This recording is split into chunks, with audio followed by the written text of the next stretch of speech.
Salut et bienvenue dans cette nouvelle vidéo. Aujourd'hui, je vous propose de découvrir ensemble comment on peut personnaliser les enfants d'un composant React de manière indirecte.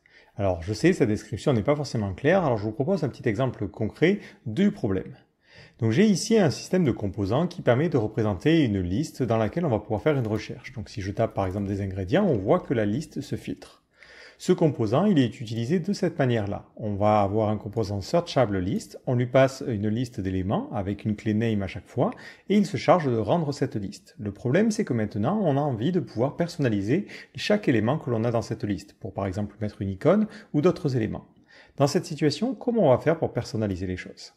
Donc la première idée qui pourrait sembler intéressante serait de carrément avoir un composant searchable list qui reçoive des enfants. Et en fait, à l'intérieur, on pourrait utiliser n'importe quel composant pour créer notre liste. Le problème avec cette approche-là, c'est qu'il faut ensuite, dans le searchable list, être capable de filtrer les enfants pour ne n'afficher que les éléments qui correspondent à la recherche. Et ça, c'est pas du tout pratique. Une bien meilleure solution va être de rajouter une propriété au niveau de searchable list qui va permettre de définir comment chaque élément est rendu. Typiquement, ça va fonctionner de la manière suivante. On va se créer une propriété que l'on va appeler itemRenderer. Et cette propriété, ça sera une fonction. Alors, on pourra lui passer différentes informations. Donc, moi, je me dis que, par exemple, un paramètre qui peut être intéressant, ça va être l'item sur lequel on est. Donc, item. Et l'objectif de cette fonction va être de générer le rendu. Donc, de générer un composant qui va être utilisé en lieu et place de l'item que l'on a normalement. Donc, moi, par exemple, ici, on va mettre un petit li. Ensuite, on mettra item.name, le nom de l'élément qui correspond à notre élément. Et ensuite, par exemple, si on veut mettre l'icône, on mettra item.icône. J'ai choisi ici de mettre simplement des petits emojis. Et ensuite, on ferme à ce niveau-là. Donc maintenant, on a cette fonction-là qui va permettre de rendre un item en particulier. Donc au niveau de notre composant searchable list, là où avant j'avais simplement affiché le item.name, je vais pouvoir utiliser mon itemRenderer. Donc au niveau des propriétés, je vais lui dire, je reçois une propriété supplémentaire que je vais appeler itemRenderer.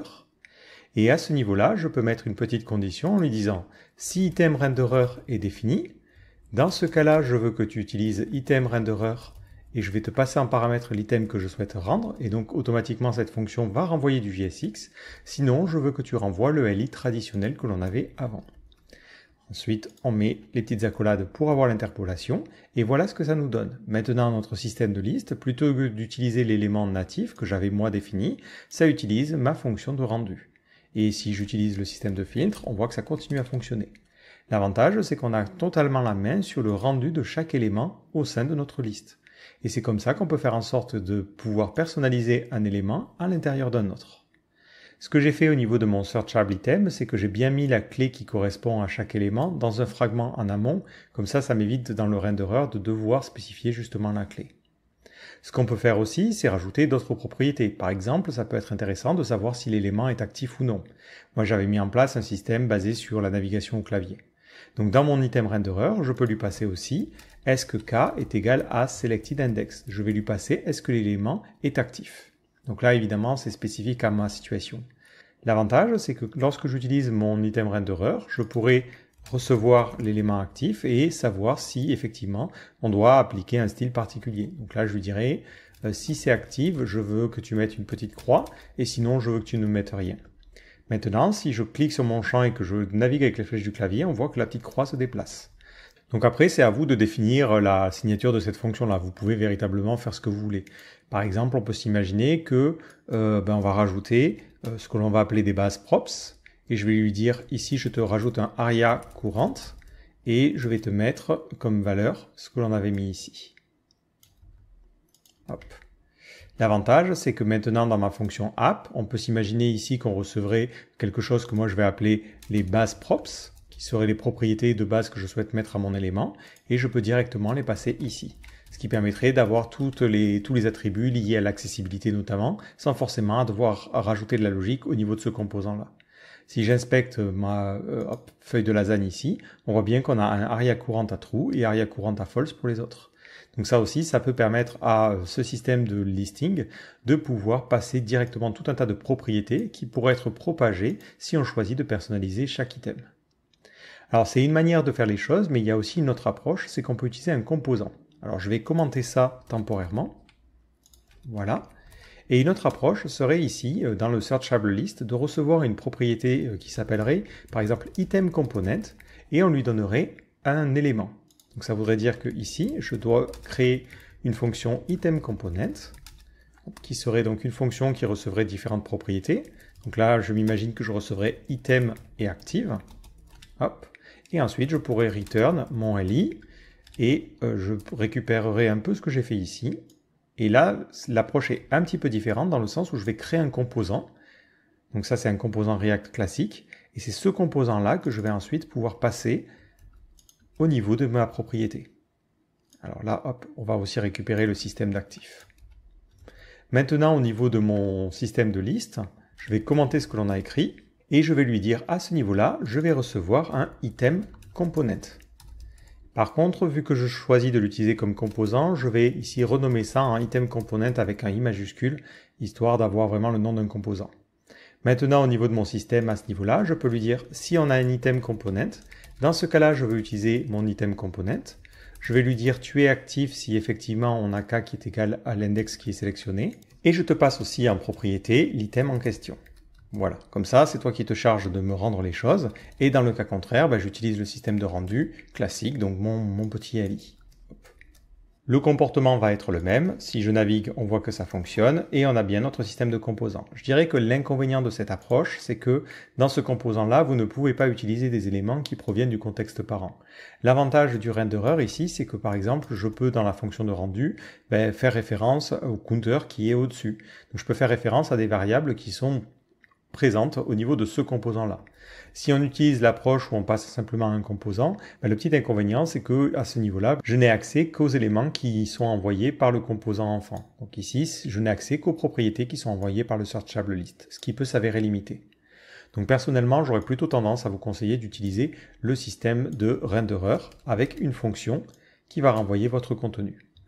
Ce que vous pouvez faire dans votre composant enfant, histoire de ne pas vous retrouver avec des conditions trop complexes, c'est vous créer une fonction que vous allez appeler par exemple le default item renderer. Vous allez au niveau de cette fonction préciser ce que vous attendez en paramètres. Donc nous on avait dit item, active et base props. Et à ce niveau-là, vous retournez votre code. Donc moi dans mon cas, ça va être le li avec les informations concernant l'item, donc juste le name. Le aria courante, on le récupérait depuis les bases props, comme on a vu tout à l'heure. Ensuite, je mets différentes classes si l'élément est actif ou non. Donc ça, c'est par rapport à Bootstrap. Et j'ai pas besoin de mettre de clé à ce niveau-là. Donc là, j'ai mon default item renderer. Et cette fonction, il faut bien comprendre que ce n'est pas un composant React. Même si ça a à peu près la même apparence, c'est-à-dire que ça prend des paramètres et ça renvoie du JSX, ça ne va pas être représenté comme un composant. On va appeler directement cette fonction et c'est comme si finalement on remplaçait notre code par cet élément JSX. Donc ce n'est pas vraiment le même comportement. C'est pour ça que dans le cas du app.jsx, ce n'est pas gênant ici de recréer une fonction à chaque fois qu'il y a un rendu. Parce que cette fonction-là ne va pas être utilisée comme un composant. Donc maintenant, à ce niveau-là, je vais remettre item renderer. Et je peux lui dire que par défaut, il faut que ça prenne la fonction default item renderer. Maintenant, au niveau de ma boucle, à ce niveau-là, je n'ai plus qu'à lui dire, il faut que tu utilises l'item renderer. Je te passe l'item. Est-ce que l'élément est actif ? Et enfin, les bases props, donc les propriétés que j'aurais préparées en amont pour me simplifier la tâche. Donc le fameux aria courante avec la même condition, que j'aurais pu extraire d'ailleurs dans une variable pour me simplifier un petit peu la vie. Et voilà comment maintenant j'ai mon système qui est personnalisable. Si jamais dans mon application je décide de ne pas utiliser d'item renderer, il va utiliser le système de base qui fonctionne très très bien. Et si j'utilise ma fonction, je peux personnaliser complètement le rendu pour avoir quelque chose qui correspond à ma situation et mon besoin. Donc dans le cas où vous créez des composants qui peuvent recevoir des enfants qui vont être personnalisables, avoir une fonction de rendu qui peut être reçue en paramètres est très intéressant. Donc c'est très bien souvent dans les listes ou dans le cas où vous avez des composants avec des rendus conditionnels. Et les deux approches, cette approche renderer et l'approche component que l'on a vu, peuvent être intéressantes. Pour vous donner un autre cas, imaginons que vous avez un composant button qui permet de personnaliser les choses. On peut s'imaginer que ce composant bouton, vous pouvez personnaliser l'élément HTML qui est utilisé. Donc là, par exemple, vous auriez un as et vous pourriez dire c'est un A ou c'est un button. Et si je vous donne un exemple d'implémentation, donc on va mettre bonjour, hop. Donc on voit bien qu'on a notre petit bouton bonjour. Voilà à quoi pourrait ressembler le code de ce composant-là. Je reçois une propriété as qui va être renommée en button component et je lui donne comme valeur par défaut button. C'est une simple chaîne de caractères, mais c'est un élément valide. Ensuite, je vais récupérer toutes les autres propriétés. Ici, je rajoute une petite condition pour lui dire, au fait, si dans les autres propriétés, je vois un href, ben dans ce cas-là, le bouton, il faut que ça devienne un lien. Et après, ben, j'utilise mon button component à ce niveau-là. Ce qui fait que si j'inspecte, par défaut, on voit bien que c'est un button, mais j'ai la possibilité de personnaliser les choses. Si je veux mettre un lien, je mets un A, et ça devient à ce niveau-là, après notre petite liste, un lien. Si j'ai envie d'utiliser un composant H1, bon, ça serait un peu bizarre, mais je peux avoir ici un composant H1. Et de la même manière, si je lui passe un href et que je souhaite faire un lien vers une nouvelle page, automatiquement, il va venir modifier les choses et mettre un lien. Donc pouvoir passer un paramètre d'un composant à un autre composant, ça peut s'avérer utile si on veut changer l'élément qui est utilisé pour rendre les choses. Donc voilà deux exemples concrets de nos deux approches, l'approche renderer et l'approche composant. Donc ces deux approches sont très intéressantes et vont vous permettre de vous sortir de situations assez compliquées et vous les retrouverez aussi dans de nombreux frameworks. Donc j'espère que ce chapitre vous servira et je vous donne rendez-vous dans une prochaine vidéo. Ciao!